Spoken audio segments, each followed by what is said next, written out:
Capítulo 1, tópico 4. Formas universais de existência do mundo material. O movimento eterno na natureza.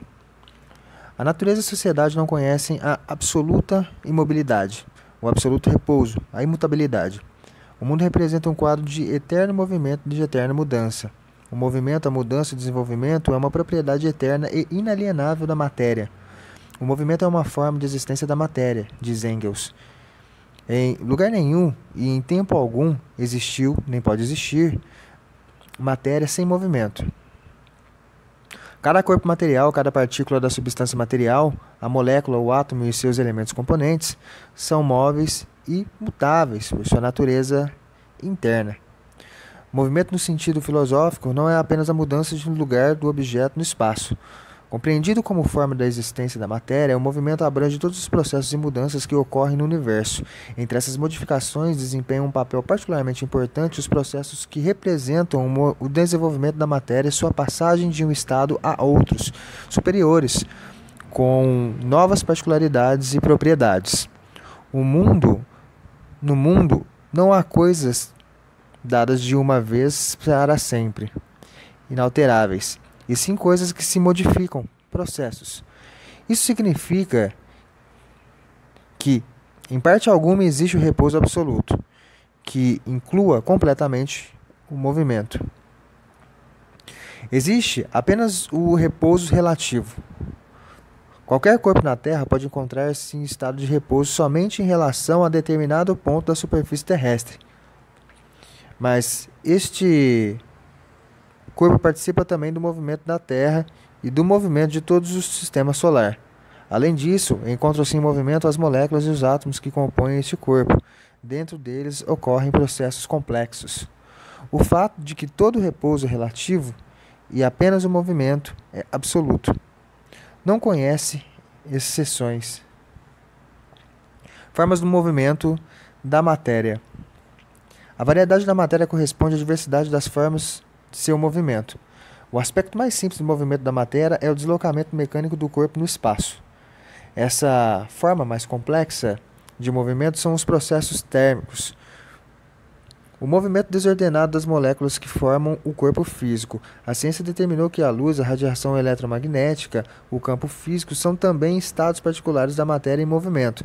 O movimento da matéria manifesta-se ainda no processo químico de transformação das substâncias, relacionado com a associação e desassociação dos átomos e moléculas. A vida de natureza orgânica, os processos fisiológicos dos vegetais e nos animais, a evolução das espécies, constituem igualmente uma forma particular da manifestação da propriedade geral da matéria, o movimento. Uma forma particular complexa de movimento da matéria constatamos da vida social dos homens, o desenvolvimento da produção material, a vida econômica, etc. A partir do fim do século XIX, a ciência descobriu e estuda com êxito uma série de novas formas de movimento da matéria, antes desconhecidas. O movimento das partículas internas do átomo e em torno do núcleo, os processos complexos de transformação que se realizaram dentro do núcleo do átomo e outros. Sem dúvida, a descoberta de outras formas novas de movimento da matéria ocorrerá no futuro. As diversas formas de movimento da matéria não existem por si mesmas, isoladas umas das outras. São mutuamente relacionadas e transformam-se uma na outra. Assim, o movimento caótico das moléculas gera os processos térmicos. Os processos térmicos podem provocar transformações químicas e fenômenos luminosos.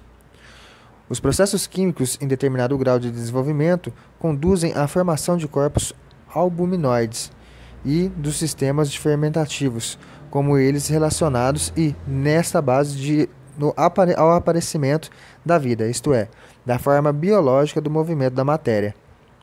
As formas de movimento da matéria são capazes de converter-se em uma em outra, e isso encontra sua expressão, em particular, na lei fundamental das ciências naturais, a lei da transformação e conservação da energia. Aos diversos graus de desenvolvimento e complexidade da matéria correspondem as diferentes formas de movimento. As formas interiores inferiores e mais simples do movimento da matéria estão incluídas nas formas superiores e mais complexas. Fazem parte delas. Não obstante, entre as diversas formas de movimento existe uma diferença qualitativa. As formas superiores não se reduzem às inferiores. Por exemplo, nos processos fisiológicos está presente também o movimento mecânico, o deslocamento no espaço dos elementos que participam desse processo. Entretanto, os processos fisiológicos não se reduzem ao deslocamento mecânico desses elementos, não se esgotam com ele.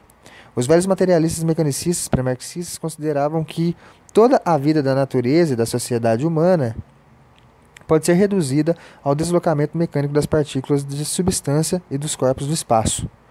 Com a sua ampla concepção sobre o movimento e sobre as transformações em geral, o materialismo filosófico marxista supera a compreensão estreita e simplista do movimento da matéria, próprio do materialismo mecanicista. Espaço e tempo. A matéria só pode mover-se no espaço e no tempo. Todos os corpos da natureza, inclusive do próprio homem, todos os processos materiais que transcorrem no mundo objetivo ocorrem em um lugar no espaço. Eles estão situados perto ou longe um do outro. Entre eles existe alguma distância. O corpo que move percorre determinado caminho.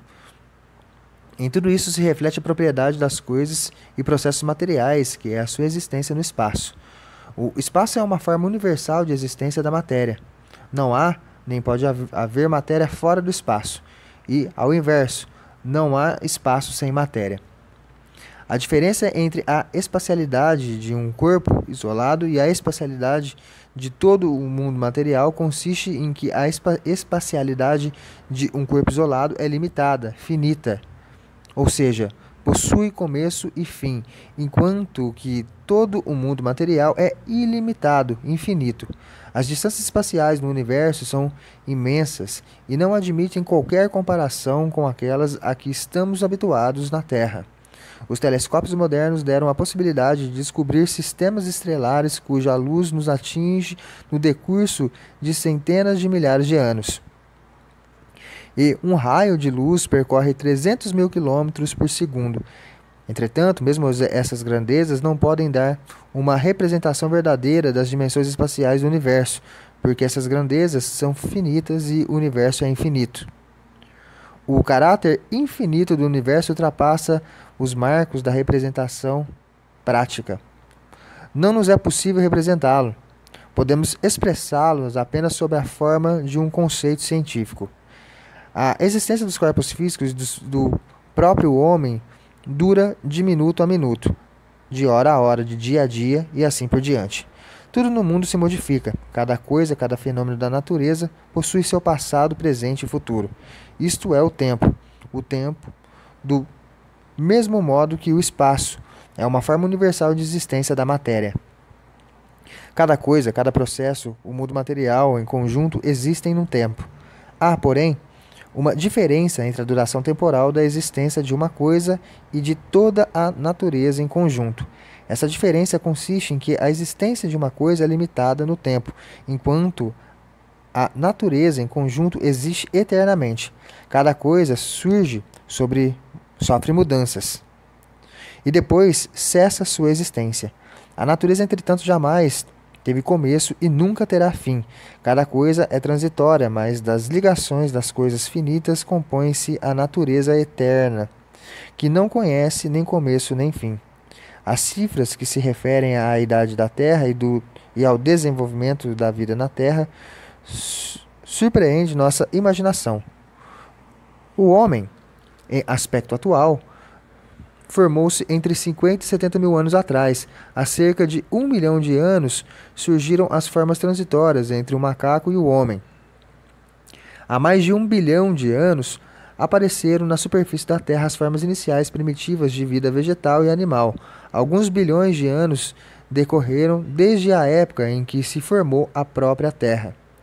Tais são os imensos períodos de tempo que se relacionam com a história do nosso planeta. Entretanto, nem estes, nem muitos maiores períodos de tempo podem dar uma representação verdadeira da eternidade da natureza, pois a sua eternidade significa a infinidade da existência no tempo, significa que a natureza sempre existiu e sempre existirá. O espaço e o tempo, relacionados entre si como formas de existência do mundo objetivo, estão inseparavelmente ligados à matéria em movimento. Essa ligação indissolúvel é demonstrada de modo convincente por uma das mais grandiosas teorias científicas da nossa época, a teoria da relatividade de Einstein. A teoria da relatividade refutou a opinião antes dominante na física de que o espaço é um recipiente vazio, independente da matéria e imutável, no qual são colocados, como se processem do exterior, os corpos materiais, e de que o tempo decorre sempre igualmente a seu curso, não depende do movimento da matéria. Sendo formas universais de existência da matéria, o espaço e o tempo são absolutos, nada pode existir fora deles. Ao lado disso, as propriedades do espaço e do tempo são mutáveis.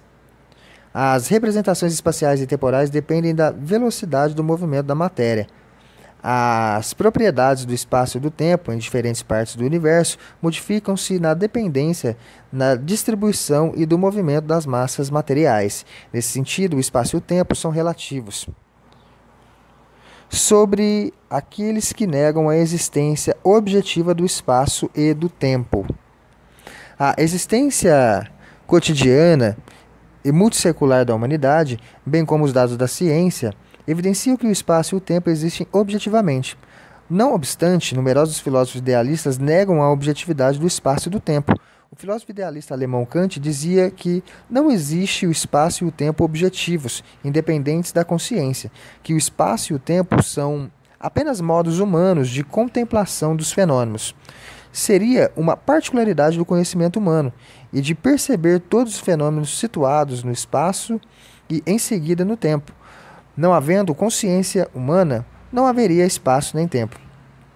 A concepção do espaço e do tempo como modos subjetivos de apreciação dos fenômenos está difundida também na filosofia idealista contemporânea.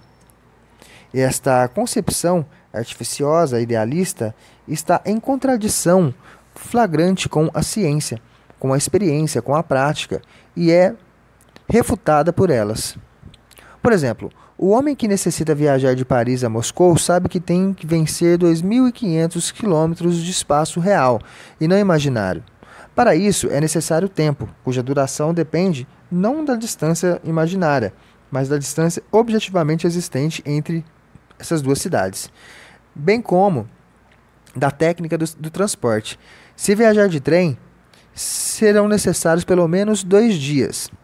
No avião a jato moderno, essa distância pode ser vencida em 3 ou 4 horas. A ciência provou que o mundo já existia quando o homem ainda não havia surgido. Se o mundo existia antes de aparecer o homem, como a sua consciência, isso significa que existiam o espaço e o tempo, independentes da consciência do homem, porque o mundo material não pode existir de outro modo, a não ser no espaço e no tempo.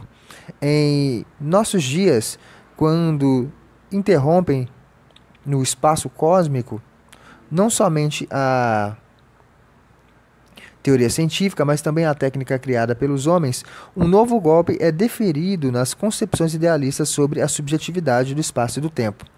A doutrina do materialismo filosófico sobre a existência do mundo material no espaço e no tempo refuta as afirmações da Igreja sobre a existência de Deus fora do espaço e do tempo. A teologia ensina que Deus existia antes de criar a natureza e que, depois de sua criação, ele se encontra fora da natureza, incompreensivelmente por toda parte. Somente Deus é infinito e eterno, prega a teologia, e a natureza possui começo e fim, tanto no espaço como no tempo. A ciência demonstra irrefutavelmente o caráter fantástico e a inconsistência de semelhantes concepções. O quadro concreto do mundo, descoberto pela ciência, não deixa lugar para Deus. Já um astrônomo francês do século XVIII, Lalande, disse metaforicamente que pesquisou todo o céu e ali não encontrou Deus. A natureza é a causa de si mesma, afirmou Spinoza, filósofo materialista do século XVII. Essa tese materialista significa que a natureza não necessita de nenhum criador situado fora dela, pois ela própria possui as qualidades de infinitude e eternidade que a teologia falsamente atribui a Deus. O materialismo filosófico marxista, demonstrando que a natureza é incriada, eterna e infinita, estabelece uma sólida base para o ateísmo.